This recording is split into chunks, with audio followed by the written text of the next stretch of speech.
Nuestra Señora del Encuentro con Dios, Canal 27, el canal católico de Arequipa, presenta La Voz del Pastor.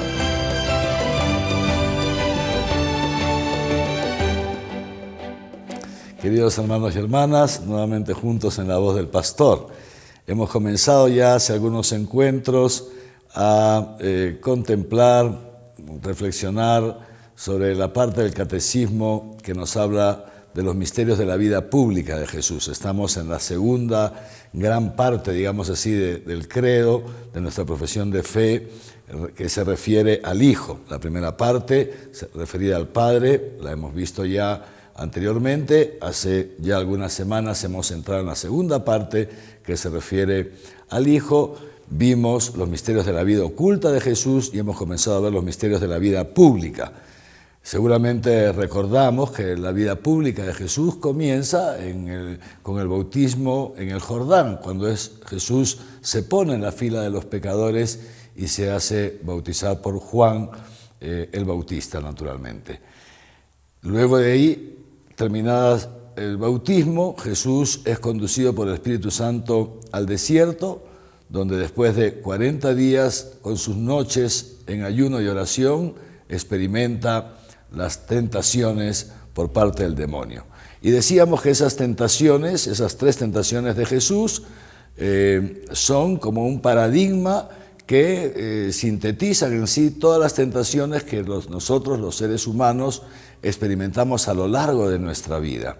Esa tentación de buscar la seguridad en aquello que nos parece que está, tratar de evitar esas piedras, querer que esas piedras se transformen en pan, es decir, buscar pues en el fondo, como hemos dicho tantas veces, el no sufrir, huir del sufrimiento. Primera tentación de Jesús en el desierto. Segunda tentación de Jesús en el desierto, tentación también nuestra, la tentación del éxito. Este pánico que tenemos los hombres al no ser, al fracaso, ¿no? Y entonces esa tentación que le hace el demonio a Jesús y que tantas veces nos la hace también a nosotros. Con tal de lograr el éxito, salgámonos de la voluntad de Dios, nos dice el demonio. Y la tercera tentación, la tentación de los ídolos de este mundo. Estas idolatrías que, como ha dicho el Papa Francisco, las fabricamos con tanta facilidad, esas modas que, si bien son pasajeras, casi a través de la mercadotecnia, a través de las campañas publicitarias, etcétera, etcétera, de distintos medios, tantas veces medios de comunicación, lugares, centros educativos, sobre todo institutos superiores y universidades. En fin, el Internet se nos quieren presentar como fuente de vida, como aquellos que nos pueden dar la vida. Y entonces vamos tantas veces detrás de esos ídolos de este mundo y al final terminamos vacíos. Jesucristo afronta las tres tentaciones y a cada una de ellas responde desde las Sagradas Escrituras y desde su conocimiento profundo de Dios su Padre. Ciertamente, no solo de pan vive el hombre, dirá Jesús al demonio, sino de toda palabra que sale de la boca de Dios. Es ahí donde el cristiano encuentra su seguridad, la fuente de su gozo. La encontramos en hacer la voluntad de Dios, es lo que nos permite realmente vivir dignamente y vivir como hijos de Dios. Y ante la segunda tentación, Jesús también responde con otra palabra: no tentarás al Señor tu Dios. Es decir, no vas a obligar a Dios a cambiar la historia, ese designio de amor que Él tiene sobre ti, simplemente porque tú no llegas a comprender cómo de esa historia que Dios te va haciendo, que se te va presentando, cómo Dios de esa historia puede sacar vida para ti, puede sacar la verdadera felicidad que tú y yo ansiamos. Y ante la tercera tentación, la tentación de los ídolos de este mundo, Jesús responde también con esta frase: solo a Dios adorarás, solo a Él rendirás culto. Y a través de esta frase hace referencia a lo que es el punto de partida, digamos así, de la vida del pueblo de Israel y también de nosotros como iglesia. El Señor nuestro Dios es uno, amarás al Señor tu Dios con todo tu corazón, con toda tu alma, con todas tus fuerzas. He ahí el verdadero camino de la vida. He ahí la verdadera fuente de nuestro gozo. He ahí el medio para alcanzar nuestra plenitud como seres humanos. Quisiera ahora que pasemos al siguiente misterio de la vida de Jesús. Jesús, superadas estas tres tentaciones, comienza a anunciar la razón de la encarnación del Verbo, es decir, la razón de su vida, el sentido de su estar en este mundo. En otras palabras, la misión que el Padre le ha encomendado. Y aquí que Jesús comienza su predicación diciendo lo siguiente: el reino de los cielos ha llegado ya. Este es, digamos así, el tercer misterio de la vida pública de Jesús, sobre el cual yo quisiera que nos detengamos a partir de ahora y que seguramente nos tomarán algunos encuentros. Con Jesús, el reino de los cielos llega a la tierra. Esta es la buena noticia. Este es el gran evangelio. El reino de Dios, que es el reino de los cielos, no está fuera de este mundo, sino que ha llegado a nosotros en la persona de Jesucristo. Jesucristo encarna ese reino. ¿Y por qué? ¿Qué significa el reino de Dios? Tenemos que retroceder un poco en la historia para darnos cuenta qué significa el reino de Dios. Vamos a retroceder bastantes siglos, pero lo vamos a hacer en un tiempo breve. Dios ha creado todo cuanto existe. Dios creó a nuestros primeros padres, Adán y Eva. Esto ya lo hemos visto, lo hemos conversado ya un tiempo atrás. Y Dios creó a Adán y Eva, ¿para qué? Para que dominaran sobre todo lo creado y para que vivieran en comunión con Él. En la medida en que Adán y Eva vivían en comunión con Dios, en consecuencia esa comunión, digamos así, vertical con Dios, era posible que vivan en comunión entre ellos y en comunión con toda la creación. Entonces, digamos así, Dios tenía el primado sobre la vida de Adán y Eva. Y en la medida en que Adán y Eva le concedieran este primado a Dios, entonces ellos podrían vivir el amor entre ellos, es el amor entre el género humano, la comunión que se llama horizontal entre los hombres y también la comunión con toda la creación. Lamentablemente, Adán y Eva se resisten. ¿Por qué? Porque creen en el engaño de la serpiente. Y entonces se resisten a darle a Dios el primado. ¿Por qué? Porque la serpiente, el demonio, les hace creer que Dios no los ama y que por eso no les permite probar del fruto del árbol de la ciencia y el bien y el mal, porque no quiere que sean como Él. Quiere ser Él, estar por encima y quiere tener subyugados a Adán y Eva. Una tentación de la que ya hemos hablado, la tentación de nuestros primeros padres, que origina la primera caída, lo que se llama el pecado original. Adán y Eva rompen la comunión con Dios y se quedan en sus solas fuerzas, llamados pues a hacer lo que pueden en este mundo. Adán se separa de Eva, culpa a Eva de su caída, ya se rompe la comunión, ya no es el hombre, digamos así, que es una unidad con su mujer, se rompe la comunión. Eva culpa a la serpiente, es decir, culpa a la creación y ya se crea una especie de caos. Que llegará a su momento culminante, no solamente con el asesinato de Caín a su hermano Abel, que ya es, imagínense ustedes, digamos así, un extremo de la descomunión, que un hermano mate al otro por celos, por envidia. No hay ningún amor ahí de por medio. Pero esto luego llegará ya, digamos así, a una situación extrema en Babel, ¿no es cierto? La Torre de Babel. El hombre que quiere alcanzar el cielo en sus solas fuerzas, el hombre que se quiere hacer a sí mismo Dios, y en consecuencia ya los hombres no se entienden. Hablaban todos el mismo lenguaje, pero no se entendían. El mismo idioma, pero con códigos distintos, no se entendían. Hay una división en el género humano.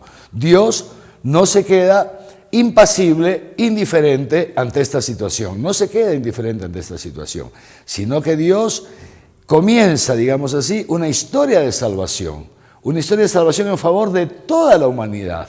Pero para realizar esa historia de salvación en favor de toda la humanidad, Dios escoge una persona que se llama Abraham, un hombre anciano, un hombre frustrado, no tenía una tierra, no tenía hijos, un hombre frustrado. a quien Dios elige, a un hombre pobre, humanamente muy débil, Dios lo elige y lo llama para ser el padre de muchas naciones, en realidad el padre en la fe de muchas naciones. Tu descendencia será más numerosa, le dice Dios, que las estrellas del cielo y que las arenas del mar. Abraham, poco a poco, aprende a seguir a Dios. Abraham, poco a poco, aprende a poner a Dios primero, a no fiarse de sí mismo, sino fiarse de Dios. Deja su parentela, deja la casa de sus parientes para ir a una tierra que Dios le ha ofrecido. Aprende a esperar en Dios, a ese hijo, a esperar ese hijo que Dios le había prometido, etcétera, etcétera. Y en el momento culminante, cuando ese niño, Isaac, cumple ya más o menos los 15 años, entonces Dios le dice a Abraham, pues muy bien, ahora me lo sacrificas. Y Abraham, con el dolor de su corazón, levanta el cuchillo para sacrificar a su hijo. ¿Qué está haciendo Abraham a través de este acto de fe? Está poniendo a Dios sobre todas las cosas. Está poniendo a Dios por encima de sí mismo, por encima de sus afectos, por encima de su razón, etcétera, etcétera. Continúa la historia y de Abraham Dios saca un pueblo, la descendencia de Abraham, el primer pueblo, que es el pueblo de Israel. No vamos ahora a recordar todo el recorrido, pero sí podemos recordar que Dios a Israel lo saca de la esclavitud del faraón. Israel todavía no existía como pueblo, eran un puñado de esclavos. Y Dios los libera de esa esclavitud del faraón y los lleva a través de 40 años por el desierto, obrando maravillas y prodigios por ellos, para acreditarse como el único Dios, para acreditarse como un Dios que es amor. ¿Para qué? Para introducirnos en una tierra que emana leche y miel, la tierra prometida. Israel ha vivido todo esto en su carne, en su historia.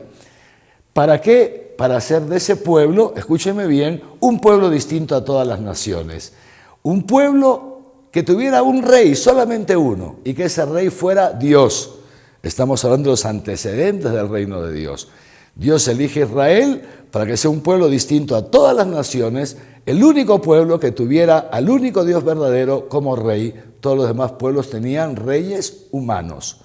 Ahí tenemos pues ya como un primer anticipo, una primera revelación de esa voluntad de Dios que luego llegará a su cumplimiento en Jesucristo. Israel llega a la tierra prometida, Dios combate por Israel, expulsa a 7 naciones que ocupaban la tierra prometida y le entrega esa tierra a Israel. Israel, una vez instalado en la tierra prometida, sin embargo, falta nuevamente a la voluntad de Dios y nuevamente se rebela, digamos así, contra esa voluntad. ¿En qué momento? Un momento muy importante en la historia del pueblo de Israel, cuando Israel quiere tener un rey como los de los pueblos vecinos. Es decir, no le bastaba con el sacerdote profeta que guiaba al pueblo elegido por Dios, sino que quieren tener un rey como los demás. Y fíjense ese dolor que siente Dios cuando Israel exige tener un rey humano y le dice al sacerdote, no te preocupes, que no se están rebelando contra ti, le dice Dios, se están rebelando contra mí. Yo quería ser su rey. Páginas bellísimas de las Sagradas Escrituras. Ese dolor profundo de Dios, yo quería ser su rey. Y ellos, en lugar mío, quieren tener un rey humano como los demás. Pues muy bien, les vamos a dar un rey humano, pero tendrán naturalmente que ajustarse a las consecuencias, porque los tratarán como tratan los reyes a todos sus pueblos, los someterán, les harán pagar impuestos, etcétera, etcétera, etcétera.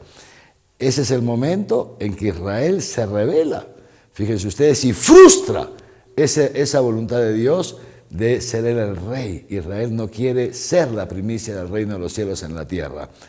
En este contexto, entonces, ya podemos ir dándonos cuenta qué significa la llegada de Jesucristo. Jesucristo, verdadero Dios y verdadero hombre, plenamente sometido a su Padre, es Él, la persona, y digamos así, el lugar donde Dios reina. Jesús no tiene otro rey fuera de Dios. De esto, entonces, ya podemos seguir conversando en nuestro próximo encuentro. Pero acuérdense de eso, en Jesús, el reino de los cielos ha llegado a esta tierra, y es ese reino al que el Señor nos invita a formar parte. Que los bendiga Dios Todopoderoso, Padre, Hijo y Espíritu Santo, y que su bendición les acompañe siempre. Amén.